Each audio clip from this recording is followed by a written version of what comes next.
Hello, everyone, and welcome back to Ethos Online. Again, this is a space where we can be, belong, and become the very best version of ourselves. So, wherever you're joining us today, whether again that is California, Idaho, Florida, wherever people seem to be viewing, we just want to say thank you for joining us today.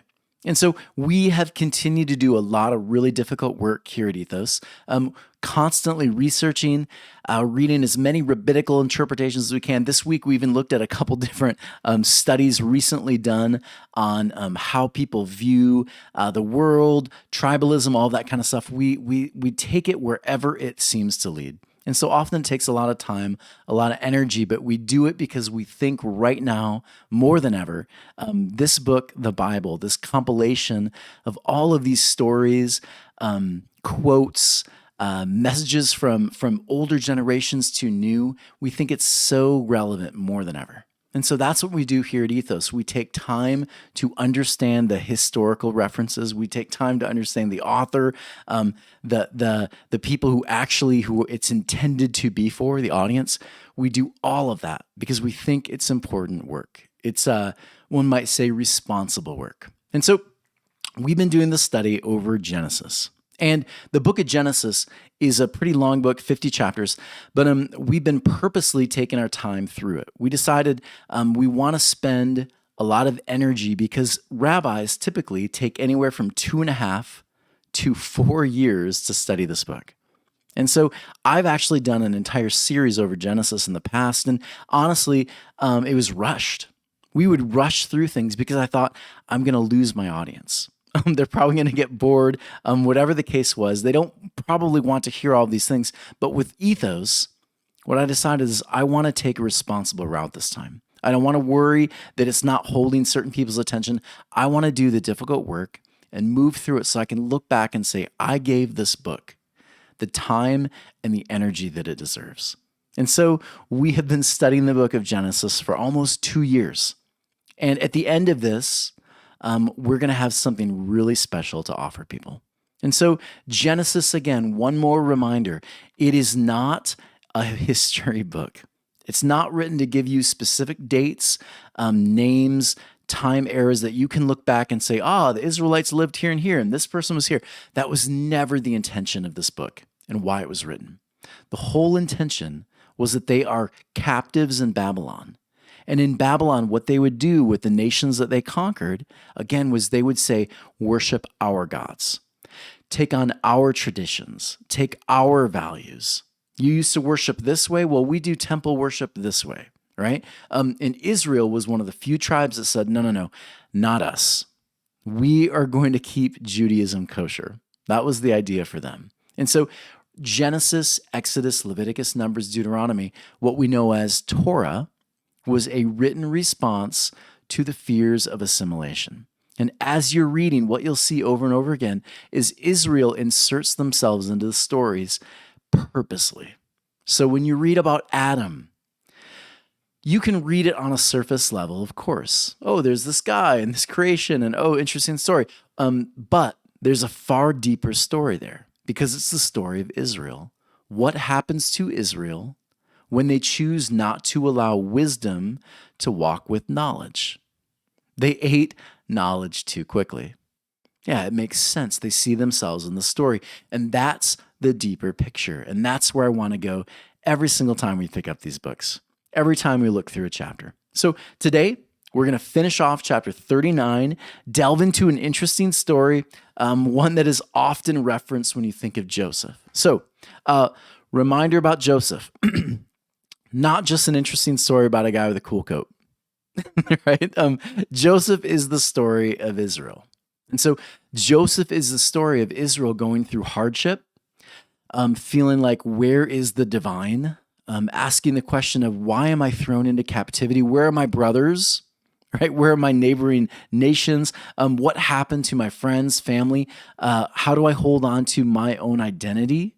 Whereas you'll find in the story of Joseph over and over again, he's going to be called to do something that in Egypt would have been normal, right? But he chooses not to assimilate. That is the main theme here, right? Joseph chooses to keep Judaism kosher. He chooses to hold on to his identity and his belief in the divine and that promise, right? So here we go. This is the story that we're going to read about Joseph and Potiphar's wife. And I love this little image here. What you'll find with most medieval artwork is, they're always white, middle-aged, right, or younger. But the story of Joseph and Potiphar's wife, there's basically three themes that I found over and over again. Rabbinically, the people who actually, like the Jews who actually wrote this, interpreted it. Three main themes that you'll find rabbinically rabbis will talk about. And so the three themes are this. Number one, lust. They'll talk about and they'll discuss the concept of lust by using this story. Number two, the desire for power. And you'll find this with Potiphar and Potiphar's wife. There's going to be a deep desire, and I don't want to give away too much because we'll delve into it, but there's a deep desire to lord power over Joseph, the slave, the captive. And then the third theme that often is discussed with rabbis over and over in the Chumash and other writings of Judaism is how to move through, navigate temptation. And this is the least popular actually out of the three. That is actually the most popular within Christian tradition, which I found really interesting. Christianity seems to focus more on the sin, the temptation, whereas Judaism, interestingly enough, says we focus more on the ideas of desiring to lord power, lusting for power over another person. And as I thought about that, it made sense to me, right? Judaism, the nation, as they're compiling it, they're not thinking about temptation. They're not thinking about sinful life and how to keep, on the straight and narrow and all that. For them, the question was, how do we respond to nations that are lording power over us? Yeah, so it makes perfect sense why they would respond or interpret more 1 and 2 rather than 3. So here we go. Lust and lording power. When I think about that story that we're about to read, the story of David kind of pops up in my mind. And I wanted to give you a little texture before we delve into this first concept of lust through the story. How many of you remember, think about this, the story, David's son, Amnon? Think about Amnon. Amnon loved Tamar. The word wasn't actually love. The word was he lusted over Tamar. And here's the thing. He asked Tamar to lie with him. He actually sat on the bed and tried to get her to remove her garment. She said no, over and over again. Finally, he's lusting after her. It says he's sick. He's sick inside because he can't have her.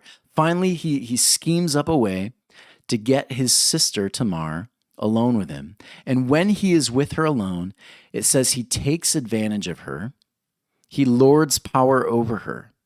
And here's the thing that happens. It says, once he gets her, once he lies with her, the phrase here, and I'll quote it, is, he hated her more than he loved her.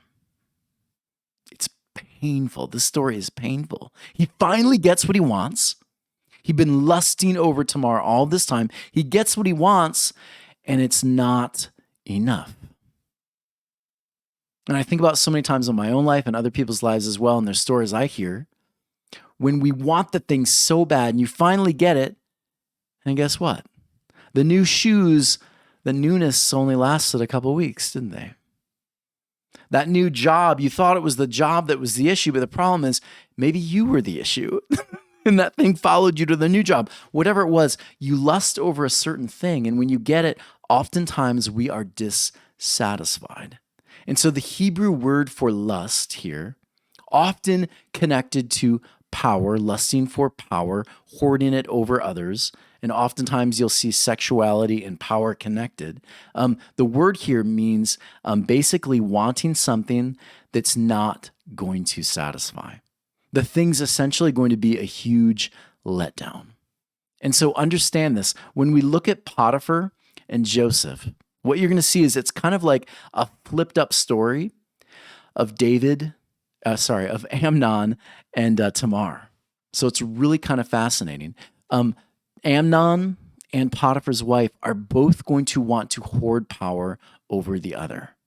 They're wanting to dominate. They're wanting to get the thing that eventually is not going to satisfy. And so we'll delve into that as well. But I wanted to give you a little bit of background because often what you'll see, rabbis will connect these two stories. And the idea here is that they're kind of mirror reflections flipped upside down.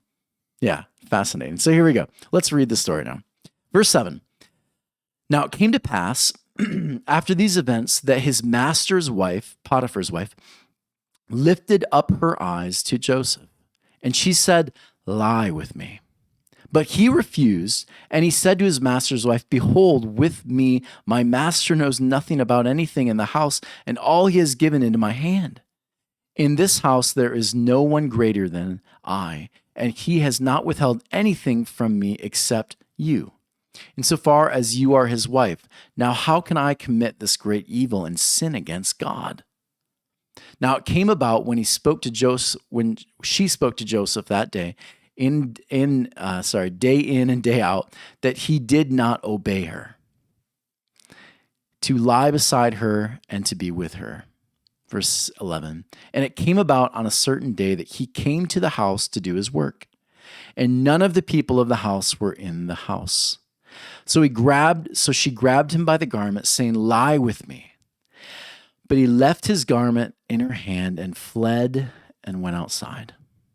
Now it happened when she saw that he had left his garment in her hand and had fled outside, that she called the people of her house, and she spoke to them, saying, "Look, he brought us a Hebrew man to mock us. He came to me to lie with me, but I called loudly. And it happened that when he heard that I raised my voice and called out, he left his garment beside me, and he fled and went outside." So she left his garment beside her until his master came home. And she told him the same thing, saying, "The Hebrew slave that you brought to us came to me and mocked me. And it happened when I raised my voice and called out that he left his garment beside me and he fled outside." Now it came about that the master heard his wife's report, that she had spoke to him, saying, "Your slave did such things to me," that his wrath burned. So Joseph's master took him and put him into prison, the place where the king's prisoners were imprisoned, and he was there in the prison. The Lord was with Joseph, and he extended charisma. I like that this Jewish interpretation says charisma to him, and he gave him favor in the eyes of the warden of the prison. So the warden of the prison delivered all the prisoners who were in the prison into Joseph's hand, and whatever they did there, he was the one who did it.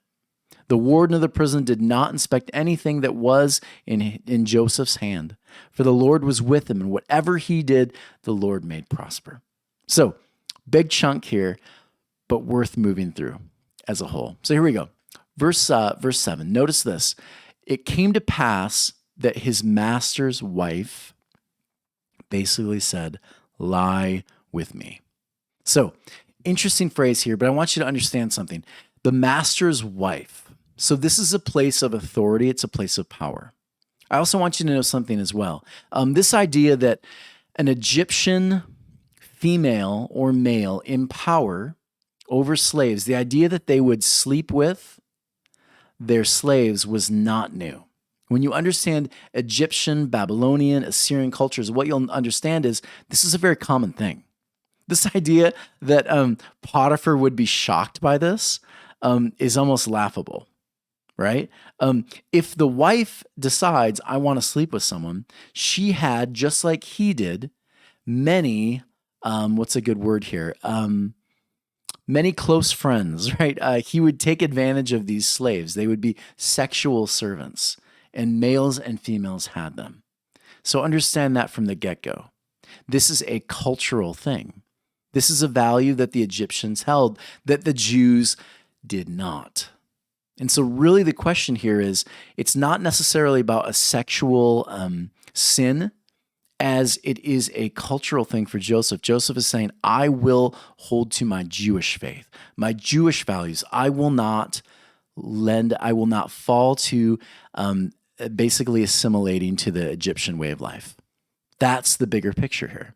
So notice this too, this lie with me phrase. The phrase here actually means to hoard power over. When she says lie with me, she's essentially saying, get in there, I'm going to take advantage of you. Yeah, the idea here again is power. It's a desire for something. But here's the thing. What you'll find is as you read historically, they never are happy with just one, are they? Yeah. So she's going to lord power. She's going to dominate. She's going to take advantage of him. And then just like anyone else, she's going to toss him away, right? This is the way of Egyptian royalty, Babylonian royalty, even Roman royalty to some degree. You'll see this over and over again. So let's keep going. Verse 8 and 9. Behold, he says, it says he refused. He says no. And again, less about sexual morality, more about bigger picture for Israelites, more about I will not hold on to the values, the virtues of Egypt, right? And so here he's basically saying, behold, my master knows nothing about anything in the house. I have responsibility. It's my responsibility to do the right thing. And so he kind of moves through really two ideas here. In this house, he says, how can I sin against God and my master? And I found this one really interesting that he would bring up both. He reminds her, look, I have a responsibility, right? Even though I'm captive of your house, even though you're hoarding power over me, even though all the rules and the logic of Egypt would say, I just simply have to do what you want me to do, because I have a responsibility to God. I am a Jew, a Hebrew, and I am also your husband's right-hand man. I cannot do this thing. I can't do this thing. So he basically says, I answer to a higher calling here. I can't do this thing. I won't. Really pretty inspiring, right? And again, we've heard many of these similar stories. Daniel, the lion's den, Shadrach, Meshach, Abednego. So many of these stories. That's the deeper issue. This responsibility to the divine, to the kings they work with, all of it. There's a deeper idea of servanthood here, a responsible servant. We'll keep going. Verse 10. Now it came to pass when she spoke to Joseph that day, in and out, so basically she's wearing him out, he still did not obey her. And so daily, this is an interesting response, right? Temptation, when you think about temptation, repeated over and over again, it does have a tendency to wear someone out, doesn't it? That kind of hit me in a few different places. Joseph, over and over again, chooses to stand up for his values, right? Chooses to hold on to responsibility. But here's what we know about Joseph. The phrase here I really liked. One rabbi says this. He says, remembered is a really important phrase. So he says this, Joseph resists the temptation because he remembers what it is to be a Hebrew. He remembers the promise. So this quote I really like. This is from Rabbi Messer. The idea here is Joseph, the only way he's able to resist temptation, according to Rabbi Messer, the idea here was Joseph is not going to do this on his own. He's not just going to be like, well, I'm a good person, I can do this. It's not necessarily saying, well, the divine's going to give me somehow superpower to say no to this beautiful woman or whatever. The deeper idea here, Joseph remembers who he is. Joseph remembers who he's been called to be. He remembers the favor and the grace that he's been given by Potiphar. He remembers his identity.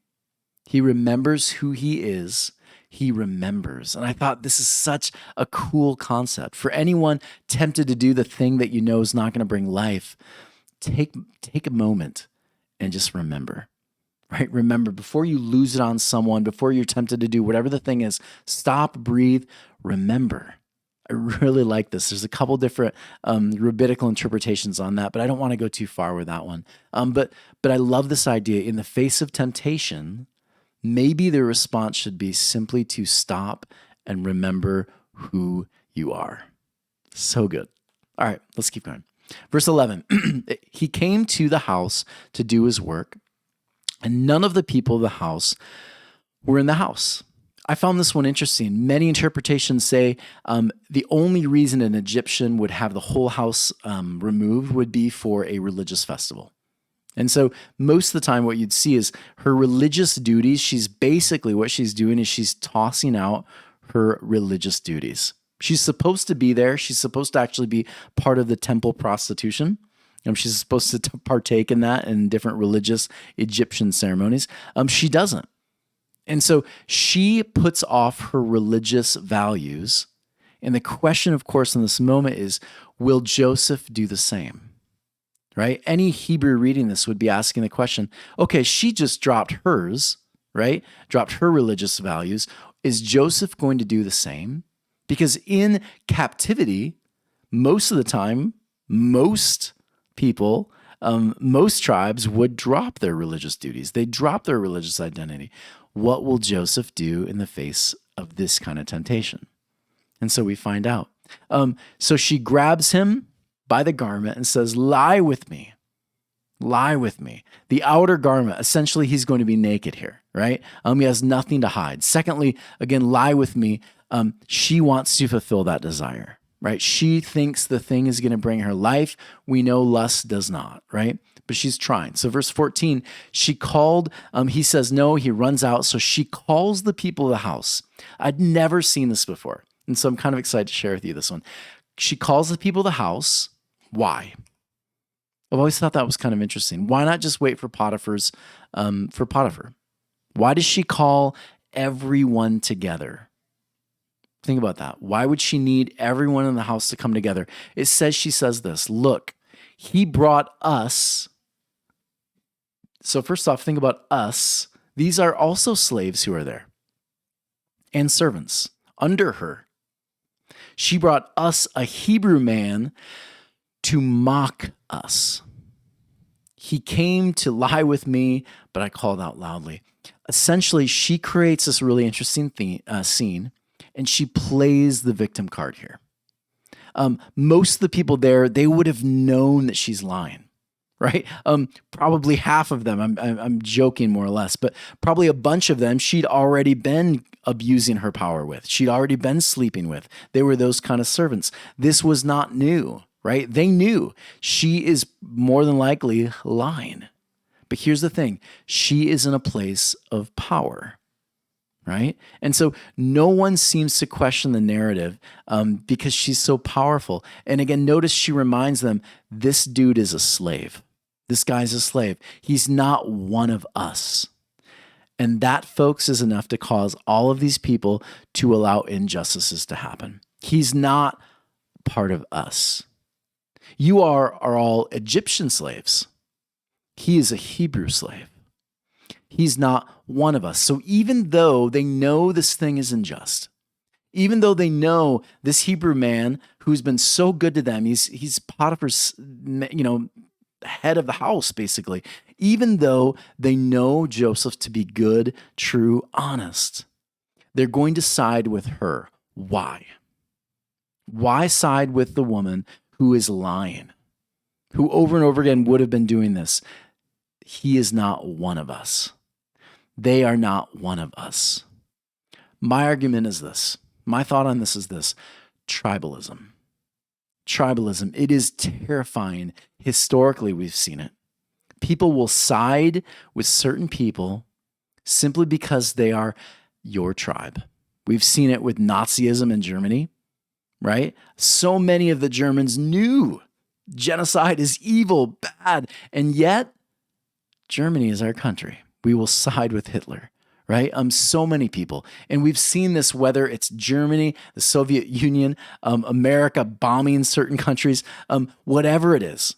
Oftentimes we will side with the tribe or the bias or whatever it is, because that's the more comfortable place to be over the things we know to be true.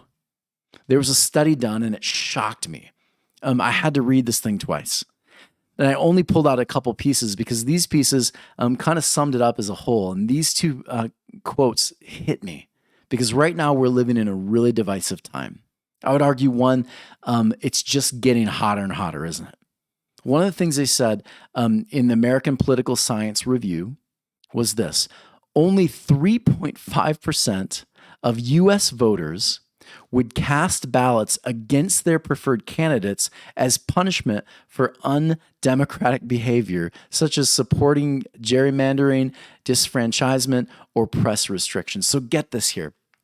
Basically, if you know your candidate to be not a good candidate, not deserving of presidency or whatever it is, if it's just Senate, the House, whatever the thing is, governor, mayor, you would vote knowing that this person is not a good fit.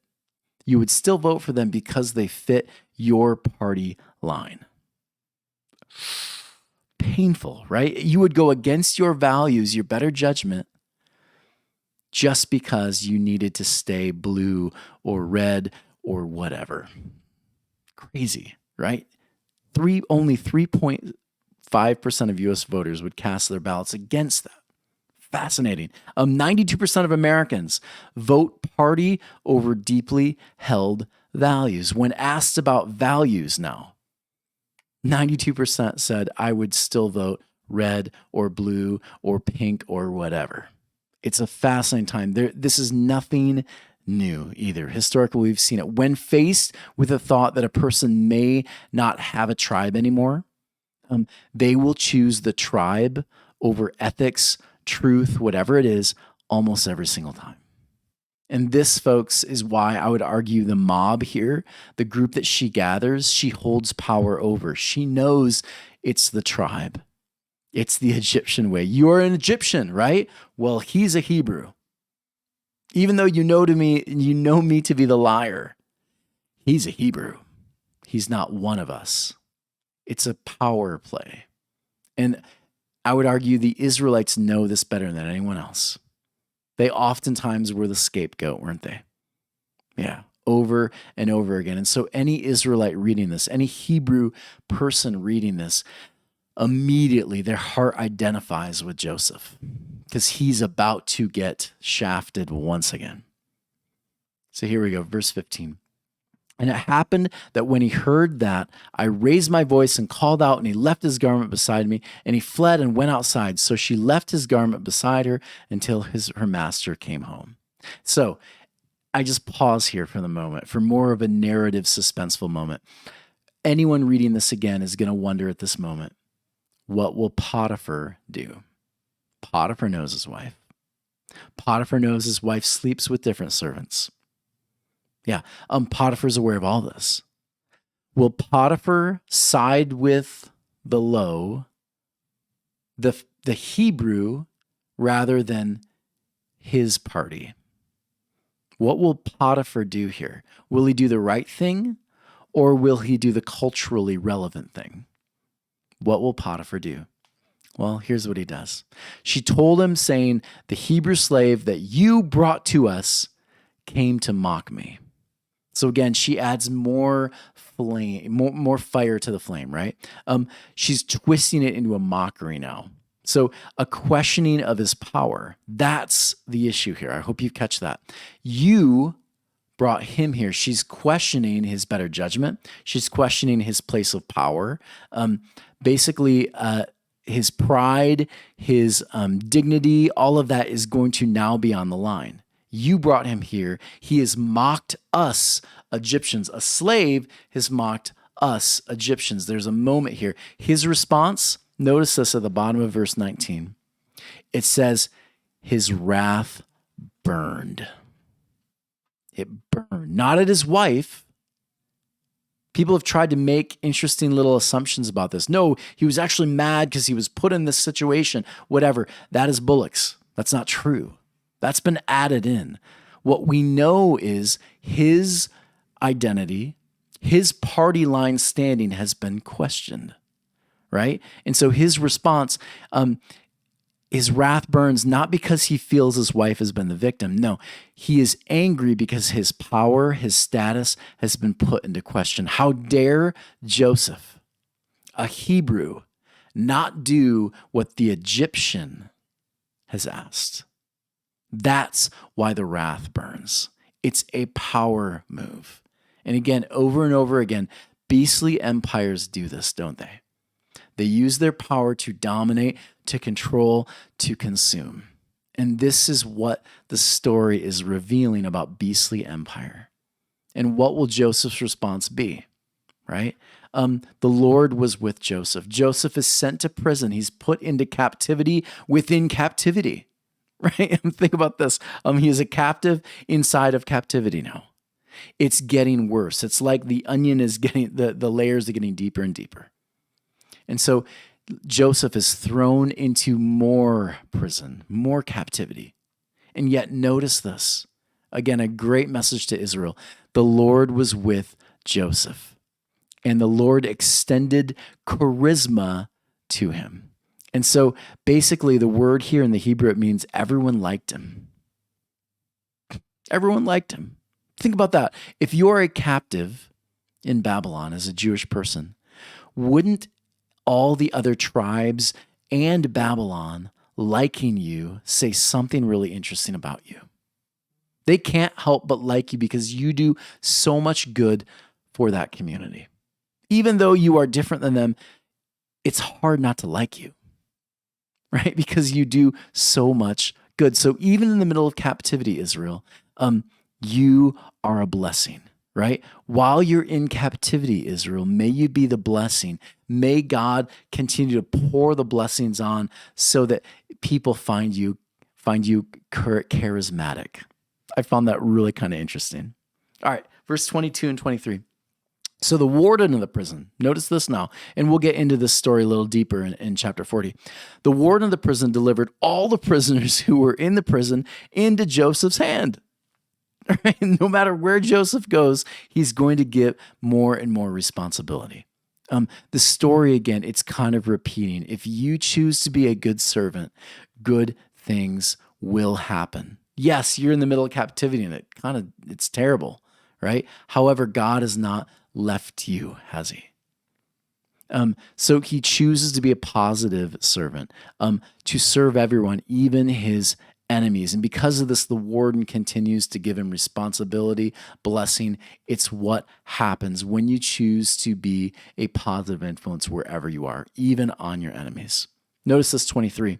The warden of the prison did not inspect anything. That's kind of what the warden is supposed to do, right? The warden is supposed to inspect everything to make sure everything's going well. He gives that responsibility to Joseph, which kind of says a lot. And that's why, again, I question, is this a literal story or not? Yeah, he actually gives it all. And so the blessing, it's beautiful. Even when you are in the middle of captivity and you choose to serve others, even your captors will be blessed by you. So good. And in the next chapter, we'll see the story kind of repeat again.